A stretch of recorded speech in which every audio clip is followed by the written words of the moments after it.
Bom, nos últimos anos, o mundo inteiro vem buscando novos caminhos para lidar com conflitos internacionais e são conflitos cada vez mais complexos.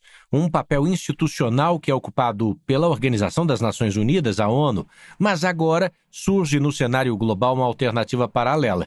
É o Conselho da Paz, iniciativa dos Estados Unidos, liderada por Donald Trump, que se propõe a criar um espaço alternativo de diálogo e mediação entre países, com a promessa de ajudar na resolução de crises. Essa proposta ganhou destaque recente depois das conversas entre líderes internacionais e abriu um debate importante sobre o futuro da diplomacia e do multilateralismo. Para entender o que está em jogo por trás desse conselho, seus objetivos e impactos, eu converso com o Roberto Georg Ibel, professor de Relações Internacionais da ESPN. Professor, bem-vindo. Obrigado, Eduardo. Uma satisfação estar com vocês aqui no JR 15 Minutos. Para começar, professor Ibel, o que é, afinal de contas, o Conselho da Paz proposto por Trump, hein? Que tipo de organismo ele pretende ser no cenário internacional? Então, a minha perspectiva, a partir da leitura dos documentos, né, que validam a criação desse Board of Peace, ou Conselho para a Paz, e também as declarações do presidente Trump, indicam que não será mais uma organização internacional ou uma instituição necessariamente formalizada, né, como o Conselho de Segurança da ONU ou uma corte. Ele será, na realidade, um conselho operacional com encontros regulares, né, de acordo com essas declarações do presidente Trump, para debater e encontrar soluções para crises internacionais. Eu destaco no plural, né, porque quando ele foi apresentado lá no ano passado, ainda em 2025, ele era inicialmente pensado para a situação em Gaza. E agora o presidente Trump tem colocado que este conselho poderá atuar em outros conflitos, como a guerra na Ucrânia, conflitos na Ásia, na África. Então, de uma maneira muito didática e muito resumida, na realidade é um fórum de lideranças internacionais, de líderes até de países não democráticos ou países que estão em guerra, para discutir temas de relações internacionais, de conflitos internacionais, sobre a presidência, e esse é o ponto mais interessante, a presidência vitalícia do presidente Trump, mas não é uma organização internacional. Quer dizer, ele pode deixar a presidência dos Estados Unidos, podem se passar anos e o Trump continuaria presidindo o Conselho. Exato. Então, nesse sentido, lembra muito esses conselhos empresariais, né? Fóruns empresariais que existem no mundo inteiro, né? Que são formados por executivos e CEOs, dos quais muitos deles o próprio presidente Trump participou enquanto estava na iniciativa privada. E Trump busca trazer este exemplo, essa experiência na iniciativa privada para um tema de relações internacionais, que é algo que é interessante de pensar, mesmo depois que ele venha deixar a presidência, ele terá esse cargo vitalício e não teria, digamos assim, a legitimidade de ser um chefe de Estado para conduzir uma organização que é formada justamente por chefes de Estado e de governo. Então, por isso, esse fórum ele teve uma pequena adesão de lideranças de países democráticos, como a França, o Reino Unido, a própria Santa Sé, pensado se vai aderir ou não, o Brasil também vai nesse caminho, se vão fazer parte deste conselho, em virtude dessas regras, digamos assim, impostas pelo presidente Trump. Além de ser algo sem precedentes, né, sobretudo essa questão que o senhor acaba de explicar tão bem sobre a presidência, qual é a chance de ser efetiva a resolutividade num conflito comandada por alguém, pensemos daqui a 10, 20, 30 anos, que não é um chefe de Estado lidando com chefes de Estado? Olha, eu penso que a probabilidade é muito baixa de efetividade. O que ele pode acontecer, esse Board of Peace, né, esse Conselho da Paz, acabar ganhando uma estrutura talvez semelhante ao Fórum Econômico Mundial, que aconteceu recentemente até em Davos, na Suíça. O Fórum Econômico Mundial ele tem uma organização por trás, é uma organização multilateral, não composta apenas por governos, que discute temas de economia mundial, mas não é deliberativo, né? São palestras, são reuniões, networking, enfim. Então pode ser que esse seja um caminho, né? Que o Conselho da Paz acabe se tornando um fórum de discussão de temas internacionais, mas, Eduardo, com baixa efetividade, com pequena capacidade de transformar isso em uma ação específica para acabar com um conflito, por exemplo. Eu gosto de fazer um paralelo com o que nós já temos hoje. Por exemplo, o Conselho de Segurança das Nações Unidas, né, tem aí praticamente, somando os membros efetivos, né, que têm direito a veto, e os membros rotativos, são praticamente quase 2 dezenas aí de membros por ano, e que não consegue deliberar sobre os conflitos. E ele foi criado justamente para isso, né, o Conselho de Segurança. Então, nós temos que ser muito céticos, muito realistas, eu diria, para analisar essa proposta do presidente Trump. E aí, responde, voltando até a tua primeira pergunta, eu vejo que também é uma forma de projeção da política externa dos Estados Unidos esse Conselho da Paz. Trump cria e propõe esse conselho até para reprojetar a hegemonia norte-americana em boa parte do sistema internacional, principalmente em regiões de conflito. E vem sendo também uma crítica direta à ONU, né?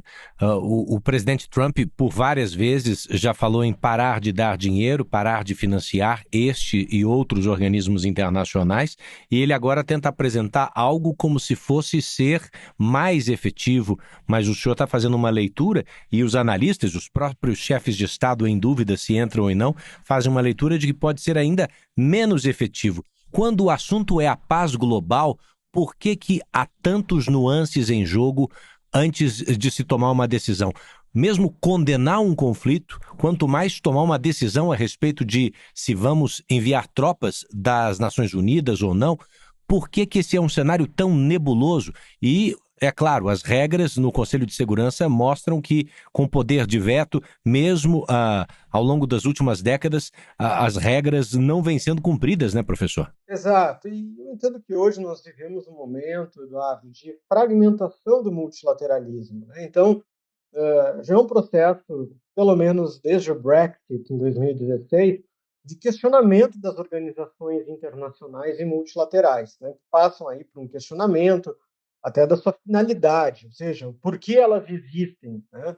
E o presidente Trump, quando cria esse conselho, nada mais é do que uma, digamos assim, uma materialização dessa crítica à ONU, dizendo, olha, eu estou propondo a criação de algo que não é uma organização, é um conselho, é um fórum, que pretende se tornar mais efetivo que a ONU. Mas é difícil a gente pensar que isso venha acontecer na prática, porque se a gente tem hoje tantos conflitos acontecendo ao mesmo tempo, em várias partes do mundo, temos regimes autoritários, temos democracias numa situação de fragilidade em várias regiões, né? Questões de migrações, enfim, é porque existem muitos interesses divergentes que são justamente patrocinados, apoiados pelas três grandes potências, Estados Unidos, Rússia e China, né? Então é difícil que a gente veja uma solução no Conselho de Segurança, e eu diria muito menos neste Conselho da Paz, enquanto não se existir uma reformulação, digamos assim, do próprio sistema internacional. Então eu vejo que o presidente Trump, quando propõe esse Conselho da Paz, ele vai muito nessa crítica que tem uma análise realista por trás.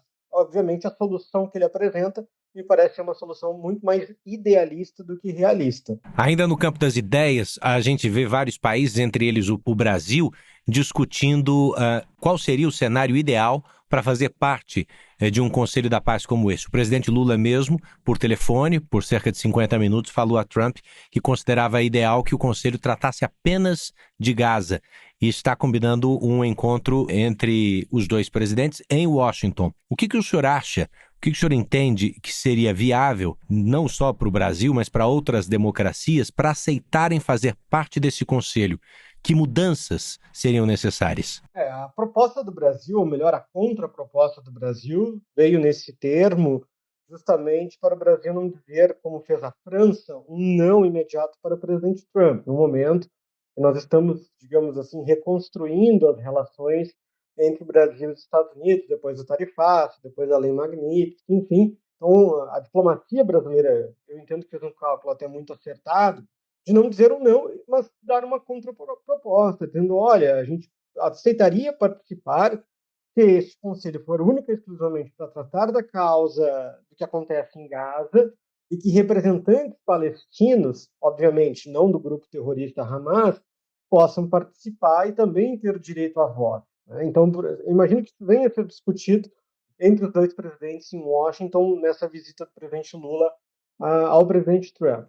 E é uma resposta muito semelhante a que outros países, né, outros estados têm dado, como, por exemplo, o Reino Unido. O Reino Unido também sugeriu que fosse colocado apenas a questão de Gaza.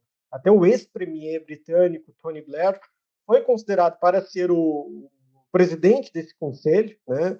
Parece que o presidente Trump deixou ele em segundo plano, como uma segunda opção, justamente para não dizer um não diretamente aos Estados Unidos. Enquanto isso, outros países que passam, né, que hoje por um regime autoritário, ou como a gente chama, de uma democracia iliberal, como Azerbaijão, Belarus, enfim, esses países aceitaram o convite justamente como uma forma de se projetar regionalmente também internacionalmente. São países que passaram recentemente por conflitos internos, né? Então, a gente tem essa balança na qual me parece que o governo brasileiro acertou nesse momento de dar uma resposta muito pragmática, esperando, né, que outros países, outras democracias venham também a propor que seja apenas um conselho para discutir a situação em Gaza. Professor, até aqui tudo que se sabe sobre o Conselho da Paz está dado? Ou falta saber algo mais?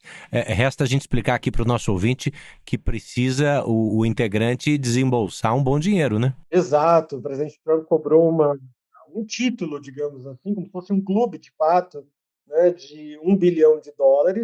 E, de novo, para os ouvintes aqui do podcast, $1 bilhão, nós estamos falando de uma soma muito considerável para um orçamento como o do Brasil, por exemplo. Né? Seria um valor importante, por exemplo, no Ministério da Saúde, Educação, enfim, e que outros países também ficaram muito céticos. Então, o que falta qual será a destinação desses recursos?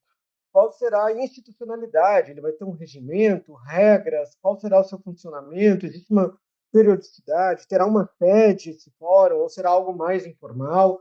Né? Então, falta, eu diria, essa materialidade institucional e jurídica do que vai ser o Conselho. Não é simples reunião de chefes de Estado e de governo. Não, ele tem um propósito que muda a vida de milhões de pessoas. Né? Então, é isso que os governos dos países que não aderiram ou que estão aguardando para tomar uma resposta, uma decisão, esperam do presidente Trump. Qual será o funcionamento, a estrutura e a institucionalidade desse Conselho da Paz? Professor, para a gente encerrar, do ponto de vista de geopolítica, que alternativa nós temos ao multilateralismo? Explica um pouquinho esse conceito para a gente, que o senhor mais cedo disse que é um momento em que se questiona por que estes órgãos existem, não é?